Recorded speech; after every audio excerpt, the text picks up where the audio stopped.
Dicas, informações e sua dúvida sobre saúde respondida aqui na Aranãs. Plantão Médico com o Dr. Pedro Pimenta. Boa tarde a todos. É sempre um prazer estar aqui fazendo esse programa Plantão Médico. E cada dia trazendo um assunto interessante do meu ponto de vista. Hoje nós vamos falar do transtorno bipolar. Uma situação que traz muito sofrimento para a pessoa e para os familiares. E a gente tem encontrado no consultório, cada dia mais, esse tipo de patologia. Então o transtorno bipolar, ele é marcado pela alternância entre episódios de depressão e de euforia. Então as crises podem variar em intensidade, em frequência e em duração. Às vezes a pessoa está extremamente alegre, mas outro dia ela está extremamente triste e às vezes até um pouco agressiva, né? O transtorno afetivo bipolar é um distúrbio psiquiátrico complexo. Sua característica mais marcante é a alternância, às vezes súbita, sem se esperar, de episódio de depressão com os de euforia.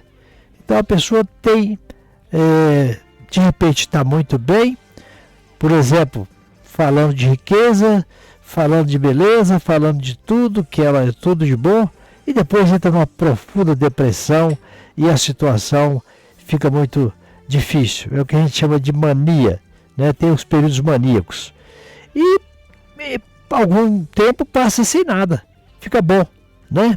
Faz o tratamento e passa um bom tempo sem crise, sem nada. Mas as crises, elas podem variar de intensidade. A crise leve, a crise moderada e a crise grave.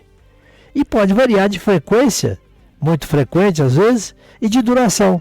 Tem casos que duram pouco tempo, tem casos que duram mais tempo. Então as flutuações do humor têm reflexo negativo demais sobre o comportamento e as atitudes dos pacientes. E a reação que provoca é sempre desproporcional aos fatos que serviram de gatilho, ou até mesmo independem deles. Quer dizer, a pessoa fica cismada com alguma coisa que às vezes é um fato pequeno, mas por ela estar com aquela doença, ela faz daquele fato ali uma coisa séria, né? Valoriza muito aquilo e a doença se manifesta de forma mais grave. Em geral, essa perturbação do humor se manifesta tanto nos homens quanto nas mulheres, entre os 15 e os 25 anos. Mas pode afetar também crianças, pode afetar pessoas idosas. O transtorno bipolar, ele pode ser classificado nos seguintes tipos. Nós temos o transtorno bipolar tipo 1. O portador do distúrbio apresenta períodos de mania, que duram no mínimo 7 dias, e fases de humor deprimido, que se estendem por 2 semanas até vários meses. Tanto na mania quanto na depressão, os sintomas são intensos e provocam profundas mudanças de comportamento e de conduta, que podem comprometer não só os relacionamentos familiares, afetivos e sociais, como também o desempenho profissional, a posição econômica, a segurança do paciente e das pessoas com que ele convive. Porque às vezes a pessoa fica agressiva, né? Em certas situações.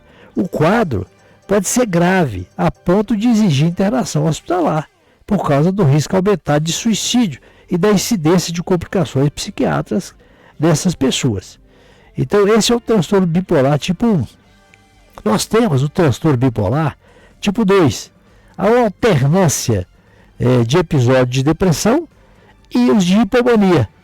Estado mais leve de euforia, excitação, otimismo e às vezes de agressividade, sem prejuízo maior para o comportamento das atividades do portador. Quer dizer, é um tipo menos severo do que o primeiro. E temos o transtorno bipolar, que a gente chama misto, né? Os sintomas sugerem o diagnóstico do transtorno bipolar, mas não são suficientes, nem em número, nem no tempo de duração, para classificar a pessoa em um dos 2 tipos anteriores. Então a gente chama o transtorno misto. E tem aqueles transtornos que nós chamamos de transtorno ciclotímico.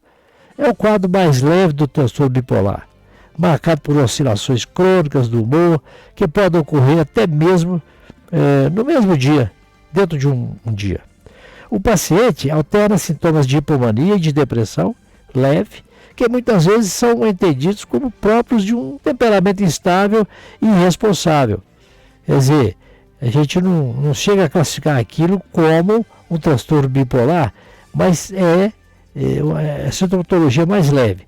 Ainda não foi determinada a causa efetiva do transtorno bipolar, mas já se sabe que fatores genéticos, sempre a genética está na frente, né? Alterações de certas áreas do cérebro e nos níveis de vários neurotransmissores estão envolvidos. Então existem alterações cerebrais nos neurotransmissores cerebrais. Da mesma forma, já ficou demonstrado que alguns eventos podem precipitar a manifestação desse distúrbio do humor nas pessoas geneticamente predispostas. Entre eles destacam episódios frequentes de depressão ou início precoce dessas crises, na época de pós-parto, por exemplo, né? Estresse prolongado, às vezes a perda de um ente querido, remédios inibidores do apetite. Antigamente usava muito anfetamina, aqueles anorexígenos, né? Aquilo também poderia ser gatilho para um problema desse. Distúrbio da tireoide, tem gente que tem hipertireoidismo e a tireoide funciona demais. Isso também pode trazer determinados sintomas e até no hipotireoidismo, quando a tireoide funciona de menos. O diagnóstico do transtorno bipolar é clínico, quer dizer, o médico, com o conhecimento que tem, ele faz o diagnóstico clínico, baseado no levantamento da história, no relato de sintomas pelo próprio paciente, ou por um amigo, ou até por um familiar. Em geral, ele leva mais de 10 anos para ser concluído, porque os sinais podem ser confundidos com as doenças como esquizofrenia, depressão maior, síndrome de pânico, distúrbio de ansiedade. Então pode haver confusão. Então, às vezes o médico não faz o diagnóstico e o paciente perde aquela oportunidade de se tratar precocemente, o que é mais, que resolve melhor. Então, às vezes a pessoa tem uma síndrome de pânico e está achando que está com transtorno bipolar e não é um transtorno bipolar. Ou crise de ansiedade aguda, por exemplo. Daí a importância de estabelecer o diagnóstico diferencial antes de propor qualquer medida terapêutica. Depressão, humor deprimido, tristeza profunda, apatia, desinteresse pelas atividades que antes davam prazer, isolamento social, alterações do sono e do apetite, redução significativa da libido, não tem interesse sexual, dificuldade de concentração, cansaço, sentimentos recorrentes de inutilidade, culpa excessiva, frustração e falta de sentido para a vida, esquecimento, ideia suicida, isso tudo compõe o transtorno depressivo, né? Já a fase maníaca é aquele estado de euforia exuberante, né? Com valorização da autoestima, a pessoa se acha mais bonito, mais rico que todo mundo e começa até a gastar excessivamente, né? Muita autoconfiança, pouca necessidade de sono, agitação psicomotora, descontrole ao coordenar as ideias, desvio de atenção, compulsão para falar, aumento da libido, é o contrário da depressão, irritabilidade, impaciência crescente, comportamento agressivo muitas vezes, aquela mania de grandeza. Nessa fase, o paciente pode tomar atitudes que reverterão em danos a si próprio e às pessoas próximas, como demissão de emprego, gasto descontrolado de dinheiro, envolvimento afetivo apressado, atividade sexual aumentada e, em casos mais graves, delírios e alucinações. A hipomania. Os sintomas são semelhantes aos da mania, porém bem mais leves e com menor repercussão sobre as atividades e relacionamento do paciente, que se mostra mais eufórico, mais falante, sociável e ativo do que o habitual. Em geral, a crise é breve, dura apenas uns poucos dias. Para efeito diagnóstico, é preciso assegurar que a reação não foi induzida pelo uso de antidepressivo. Transtorno bipolar não tem cura, infelizmente, mas pode ser controlado. O tratamento inclui o uso de medicamentos, psicoterapia, mudanças do estilo de vida, tais como o fim do consumo de substância psicoativa, cafeína, anfetamina, álcool, cocaína, por exemplo, né? O desenvolvimento de hábitos saudáveis de alimentação e sono, com redução dos níveis de estresse. De acordo com o tipo e gravidade, a evolução da doença, a prescrição de medicamentos neurolépticos, antipsicóticos, anticonvulsivantes, ansiolíticos e estabilizador do humor, especialmente o carbonato de lítio, tem se mostrado útil para reverter os quadros agudos de euforia e evitar a recorrência das crises.